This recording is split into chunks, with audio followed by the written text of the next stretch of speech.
All right, let's get into PODWIVES. So Joe Budden on the Joe Budden podcast released on his Patreon about 25 minutes on his YouTube as well of a new series that he's bringing out called PODWIVES. Mm-hmm. To begin with, the optics of that already is bad because why are you calling it PODWIVES and the spokesperson, the face of the network is up there and the woman he's with is not his wife and he's a black man.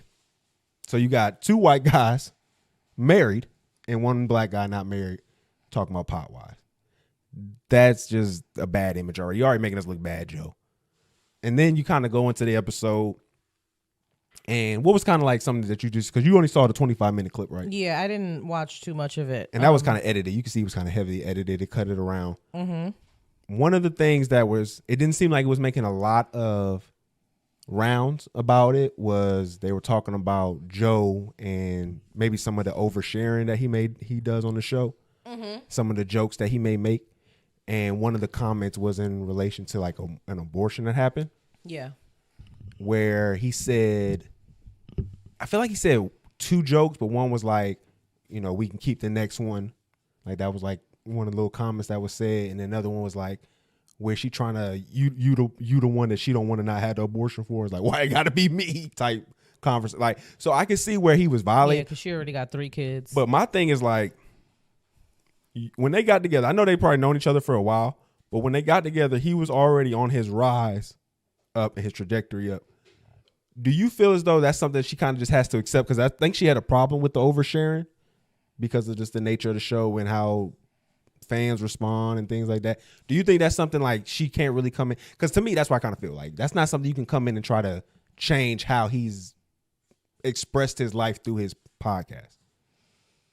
I think she seems to be very agreeable and malleable from like the little bit of interview that I did see. Mm-hmm. So I don't think anything is gonna deter her fully from being in that relationship, regardless of if he does overshare or not. Mm-hmm. I mean, it's very clear that she wants to be there, like just with some of the stuff that she was saying. Yeah. But I just think she's in a position where you kind of just have to accept what comes with it. She's going to accept a lot. Yeah, but it seems like. It seems like, though, it's not going to be an easy acceptance if you kind of push back. Because with Joe is not going to be somebody who's going to keep it real with you. Like, he's not going to say, hey, I'm up, I got the money, I create the lifestyle, you have to accept my behaviors. He's going to kind of like placate you a little bit. He's going to try to be like, oh, okay, well, I want to see your point of view. And he really doesn't care about it, but he's going to act like he cares about your point of view. It'd be much better if he just straight up just acted like he didn't care about it, if that's if that's how he actually feels. Yeah, I mean, but it's kind of tough to do that because you don't get the response that you want when you attack a situation like that. Like, you have to, I mean, you would leave at the beginning. She's not. You're in too deep now. Yeah. He's literally has a control, not control, but he's funding a lot of your lifestyle now. Yeah, so, that also came up. She doesn't work. Yeah. And she said she likes being just a mom and a girlfriend. And that kind of comes with what kind of has to happen with that. Because we were talking about on the space in regards to this and asking the question like, is Joe going to get married to her? Even though they talk about, I don't think so. I don't think so either. Like, because I'm asking the question like, what leverage does he have? Like, what leverage does she have for him to marry her? One would be what happened, the situation that got terminated. Oh yeah, that would have been the leverage that she would have needed. I don't think Joe's gonna get married to anybody. He hasn't been married ever, right? Mm-mm. Yeah, that's just not something. And then when he talked about, like, he made a comment like, oh, if wedding costs and if one were to happen, mm-hmm. like he doesn't give me somebody who's like, who thinks that that's a goal or an accomplishment. I don't think that once you get to a certain point, like financially wise, and you've done that as a single man, you only come to lose that once you bring another woman in there and then you marry her. Like if they just do like a ceremonial prenup, even with the prenups, y'all are good at saying I was under duress. You're a woman. You can say that about anything. Oh, he put me under duress. He stressed me.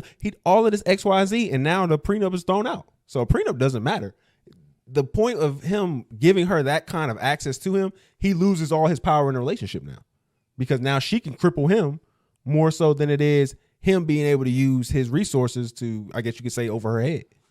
Which, I mean, the thing is this, man, you can't trust dog people. Like, that's really what it comes down to. Oh no, that's not even what I was thinking about. I genuinely think that like there's so many fucking convoluted hoops that you had to jump through to get to this opinion. It's not. And then I also think that you just like saying shit that is salacious. I don't think that's salacious. So you saying that dog people are the worst people, like they are, man. They're the worst people to date. Anytime I've ever horrible dated take. a girl with a dog, she was probably one of the most selfish women I've ever been around. Because she wanted to treat me like she treated a dog. She was mad at something, she wanted to yell and then come back 20 minutes later. Come here, babe. No, don't get away from me. I'm not the fucking dog. You don't get to just talk to me any kind of way and then I'm back licking on your face. No. You treat me like a person. He's just projecting, y'all. I'm not projecting. I'm telling you my truths. It's a terrible take filled with projection. Dog people are the worst people, and you see that with Joe. They want to be able to do what they want. And to a degree, I'm not upset with them because he's created a lifestyle that can happen in, that can exist in. So, I mean, I can't be mad at it in regards to that. So yeah, that was doo-doo. What do you take from it then? What is your take from their relationship then? My take from their relationship is Joe found him somebody who will shape herself to whatever he needs her to fit in, and that's exactly what Joe needs. Are you trying to say that's his jazz? He's Cam Newton and that's his jazz? That's sick. It was the comment that was like, oh, if I have to work 2-3 jobs, then I'm gonna do that because this is where I want to be. But see, this is why I say like women like, are you really with Joe Budden because you like his personality? Like, I don't believe you. That might be why I think she's lying, because I don't think that somebody is like willingly with him without any perks. Like, that seems like fucking hell. I think she just said to want to go through. I think she just said it just so she could say it. But to stay on that point, I think that's a good point that you put. I think it really showed like how women like are just really narcissistic when it comes to stuff like that. Because it's just funny to me when I think about it in context and you just take a step back and it's like they're willing to work how much they have to work for them to not have to have a job. But then if the ability was flipped, would you do that for them? And you see where so much hesitance. Oh, you gotta work too, or you gotta get back on your feet. Like it's always no, we have to get back to you being the provider, me being on the other side. But the idea of me being a provider to you, even if it's not even off. That is the only reason you put up with a man. See, that's the issue. That's the issue right there. I've said this over and over and over again. Men deserve less. Men are the fucking worst. I don't like dealing with men in general. If y'all didn't provide protection, like some type of foundation and all of that, like we would be buying houses with our girlfriends and having like communes of women. Y'all cannot do that. Y'all hate that. Every time those communes come up, they always end horribly. Do you know how many old hoes in New York is living together in brownstones happily? And ask them how many times have they had to do that before they was just too old to not be able to keep moving around with people. How many groups of people they had to do that with? Yeah, they usually like in their 40s. Yeah, they then switched around. This and happened multiple times. They didn't fell out with groups of people. They all be happy as fuck. No, I just think it's just telling where one sex is okay with the other person not having to contribute in a financial way. And it's very telling when the other sex is put in that position. Even if it's no sweat, like just think about it. If it was no sweat off your brow, you do something even easier that you do right now, but you could supply everything in the house. No problem. Everything you want, everything I want. Why are you here? Again, look at that. But if I was to say the opposite, if I was to say I'm controlling everything, I say everything that you do. Well, no, it would have to flip to something that makes sense for me. I mean, I'm just saying. Well, you're more, domesticated than most women of your age group. But most women would have an issue with you being like having to be the main person cleaning up and cooking around the house. Like even Park's wife said that was the main reason why they work so well is because she doesn't have to be domesticated. And that's another reason why she wanted to work was because of that as well, to validate her not being as domesticated. I think that's another thing to speak about too. And she said she actually like loves she's her a teacher, job. so I mean that's understandable why she can love that job, especially if she's working around a lot of kids that she like. Girl, you bringing in pennies. It's compared to probably what he's bringing in. Like pennies. But I think that's also interesting because she brought up a point that I feel like a lot of women don't address, and they wonder why you get part of a man when you're also only giving part to him.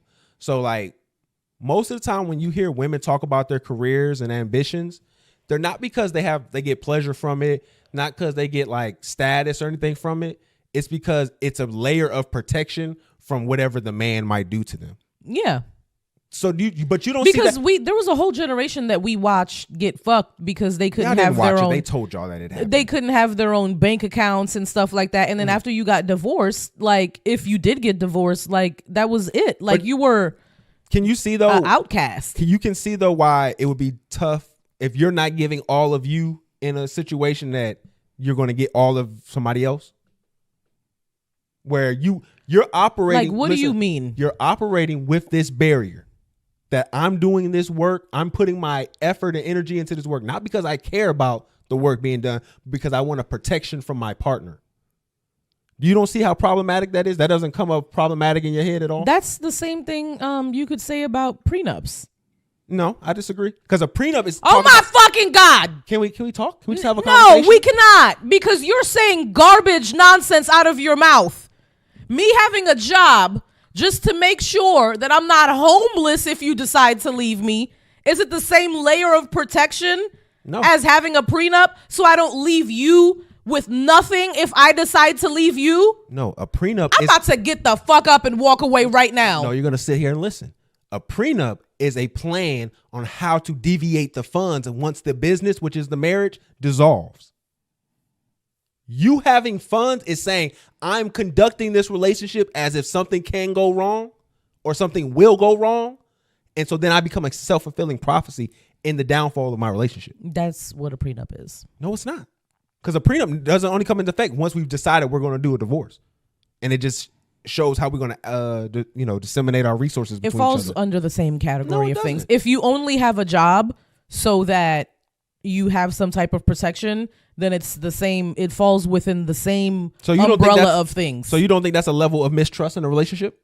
Yes, both of them are. Yeah, but if that's the case, that's what my thing That's is. what I'm saying. If that's the only reason you have a job, if you have a job just because people work and that's a normal thing and you have to pay bills, or you have a job because you're passionate about it, that's a different thing. But if you don't have to work and like your husband can provide everything for you and you're working only because you don't trust that he would take care of you if y'all were decide to split, of course that's a huge, but that's what she was saying. Mistrust. And that's what I'm saying. That she said that in the conversation. But I'm just saying that prenups are the same level. They fall under the same umbrella of like mistrust in relationships. Maybe. I disagree. I think they fall under the same umbrella of potential mistrust. That's what I'll say. No, I don't necessarily think, because I don't think us getting a divorce is inherent from mistrust. Like there could be a lot of things. Is the prenup in general not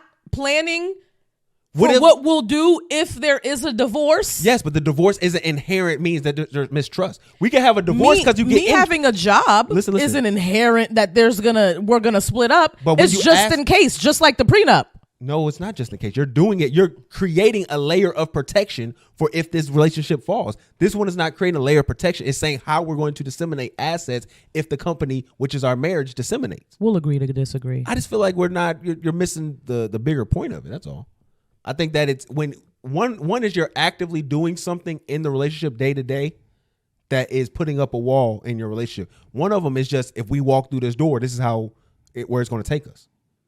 I think there's just a total difference from that. And I think that it doesn't get spoken about enough when we have conversations about that, because you wonder why. I don't think a lot of women, I don't think it gets spoken about because it's not something that's happening that often. It's not a lot of women whose husbands can 100% take care of them and they decide to work because they're not comfortable with what'll happen after if their husbands decide to stop taking care of them. I think that's probably like the tiniest amount of marriages. As somebody who's lived amongst those people, you see that a lot of times. Those women work because they want to have a layer of protection for if their husband chooses to quote unquote do something.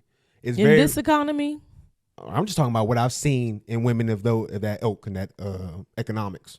It's very rare that they're doing it because they have a passion for it. They're doing it because they want a level of protection. I feel like women of that economic status be having jobs because they be bored and they need something to do. Even then, those jobs don't really make the funds that could protect them. Those just be like nail money, stuff like that, just stuff they don't have to immediately ask their husband for. But again, a lot of that time it's just them saving up a checks over and over. That's what even Ian said on there, where he said his wife was saving checks up from her job that she would then use for whatever she may need or something happens. Yeah, and she was like, "That's money for us." No, she said that money was for her. She didn't. She said that money was for them. No, the money that was for them was the wedding money they put together. Okay, because you remember, even then, Park's wife said the craziest thing, where he says it's our money, and then she says, "I don't look at it like that. I look at it as my money and your money." To me, that's also a crazy red flag to me, because if you're not looking at ourselves as together in one, like again, it just feels like we're at odds in a way that if I don't adhere to, or one of us doesn't adhere to how the other wants the relationship to go, is going to be problematic because we aren't aligned. That's what it felt like to me. I thought that was odd that none of them except Ian had the joint bank account at any point in their relationship. Mm-hmm. And they still have separate bank accounts. Yeah, that's what I'm saying. Like, to me, it just seems like I get it, especially if Ian's wife comes from like an affluent family, which I don't think she said she did. I think she said money was really tight for them. Mm-hmm. So I guess that could also be another reason too why there may be a lot of guards that she has. She did say she has like trauma over like money and finances and how to manage money and stuff like that. So no, I think that when you get to that, if y'all aren't able to fall into the money together like that, I think for at least normal people, when you don't have as much money as they're making, I think it's gonna be a real pitfall, because y'all got to understand y'all in it together. Like, they can do that because their partner is one of those making an exorbitant amount more money than the other one. Mm-hmm. So, but I think it was a good episode. I think they should keep doing it. What do you think? You think other cast members should come on? No. You don't think Melissa Ford with a dude up there would be cool? Probably, but is she not single? No, she said she was talking to the dude who was on Chicago PD. I have no idea who you're talking about. He a younger dude, like 35. Okay. So. Yeah, but I don't think they should continue this. It's too messy. I don't think it's interesting enough. Okay. Like, I think like the whole, maybe have this be like a mini series, like 3 episodes max, but I don't see this like growing legs and like becoming a thing. Yeah. To me, if you're going to be waking up stuff like how Joe and them was waking up talking about like their dynamics with the strippers and that was interesting, talking about them and the what was going on with their the abortion. The way Joe dances around stuff is interesting too. Like seeing him do that, I don't like it. One thing I will say too, when it comes to that the abortion comment that was made, I think she's I know how she feels where you're making light of a situation like that. But she got to understand that as the consumer, when he says something like that, we can throw it away and put it as just a joke. But when you come and actually confirm it, you kind of change a lot of it's like looking at something with a different perspective now. Mm-hmm. And I think she kind of has to be aware of that. Nobody really thought he was being serious for real, right? I don't think nobody took it that serious. But like, even though it's real, you got to understand that the audience don't know it's real. Mm-hmm. And when you do that, you kind of aren't being fair to the relationship. Because she really made him look an asshole. Like, even though we all agree that he is. No, but like, you don't need to make Joe Budden look like an asshole. Yeah, but I mean, she made it look bad. And then you got to put in the context, like, y'all aren't a young couple. Y'all aren't in y'all 20s having, who knows if she'll be able to get pregnant again. Yeah, I mean, I don't want to put that on. I'm just saying. How old is she? She's 38. They've been together for like 5 years. So I mean, like, yeah, that's why it just looks weird when it's like you telling people at your big age, you didn't doing this for this man who's a multimillionaire. Like, what are you doing? Like, baby girl, that was the moneymaker. You can't get rid of the moneymaker. But again, she values being next to him over like a lot of making smart decisions. I mean, I think that like she prioritizes not over like being a mother and stuff like that. I'm not saying that, but I think like generally like she's gonna do what he asks, because if I don't get this abortion, then maybe I'll get the child support, but then like I'll just have 4 kids and still now I'm a single mother again. I think like she has this thing where maybe she has this fear that like Joe would leave her high and dry. I don't see him doing that.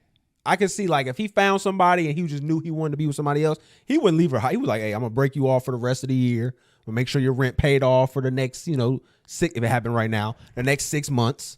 Make 6 months is ridiculous if that's the mother of your child. You need to buy her a house. But she's not his mother's child. Well, that's if she was. No, I'm talking about right now. Okay, I thought you were saying leave her high and dry if she kept the baby and didn't get the abortion. I think right now she feels as though if he was to leave her high and dry. Oh, yeah. Baby girl, you fucked. I don't think Joe would be like that, though. I don't think Joe would be like that. I think Joe would break her off enough money to be like, you going to be straight for 6-7 months. Yeah. And then you get back on your feet. He was a trick, so.